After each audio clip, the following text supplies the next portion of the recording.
Hello everyone, my name is Rachel Baker, and today our first guest for the interview will be traveling all the way from the 1880s. This renowned physicist has won a Nobel Prize for his work.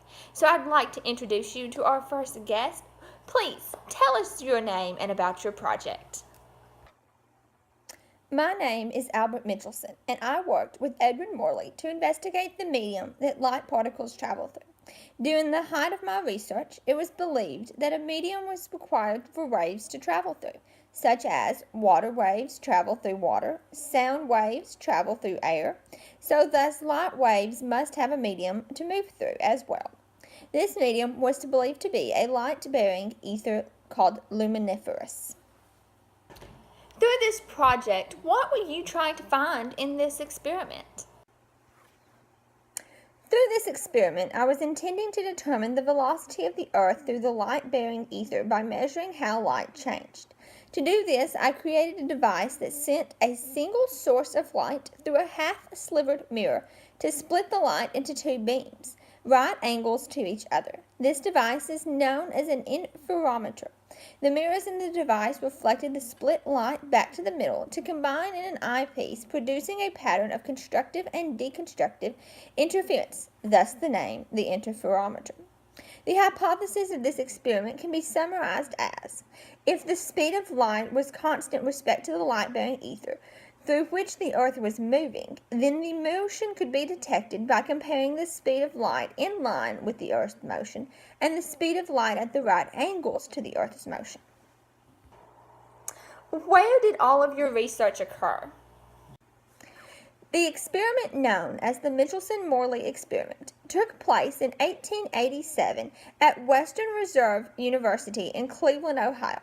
My first experiment took place in 1881 at Potsdam.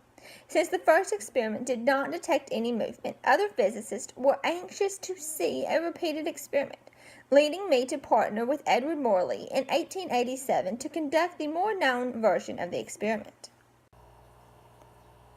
What other significant events were happening in the world during this time? Many significant events happened during the time I was working on this research.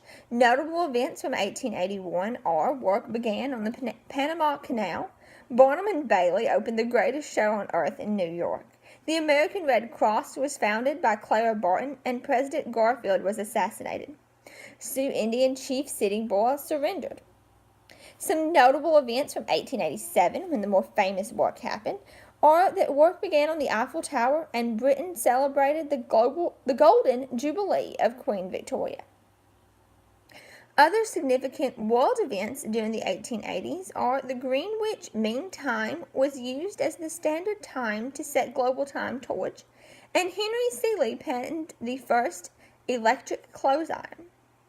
Thomas Edison opened the first power station, and the Hayward Square riot occurred in Chicago. Who else was involved in this project?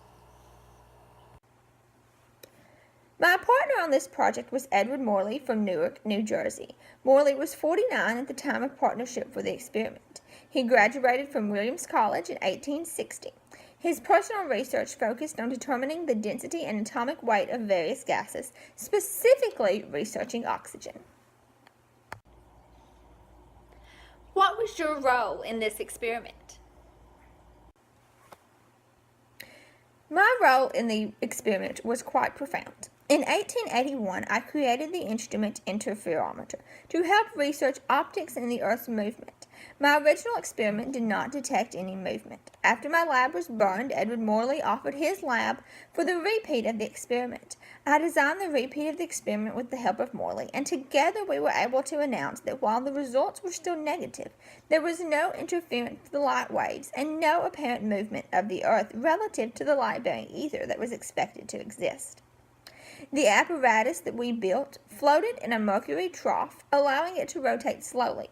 As it rotated, the speed of light of two perpendicular arms would change according to the ether theory, causing a shift in the interference pattern.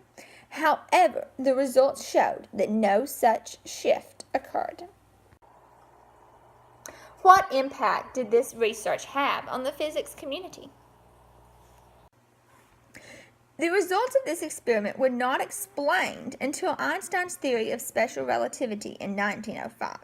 It can be viewed that the results of this experiment set the stage for some of Einstein's research, which have made significant impacts on how we view the world and its interaction.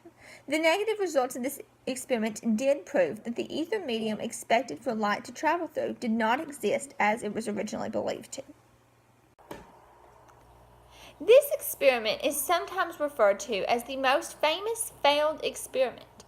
What did you learn from this failed experiment? While the experiment is seen as the most famous failed experiment, the negative results provided significant information we needed as physicists. Success in the experiment is not solely seen as receiving the expected results, but receiving results that further research and provide new information. While this experiment failed in terms of the expected results, it provided information that the light-bearing ether medium did not exist. Other success on the personal level was shown to me in 1907 when I was awarded the Nobel Prize. So, to receive an award of such high stature, I know that this experiment did have some impact to others outside of my research. Well, that's all we have today. Thank you, Mr. Michelson, for traveling all the way to the future to give us a little information about your famous Michelson-Morley experiment to test what medium wavelight travels through. Thank you, and have a great day.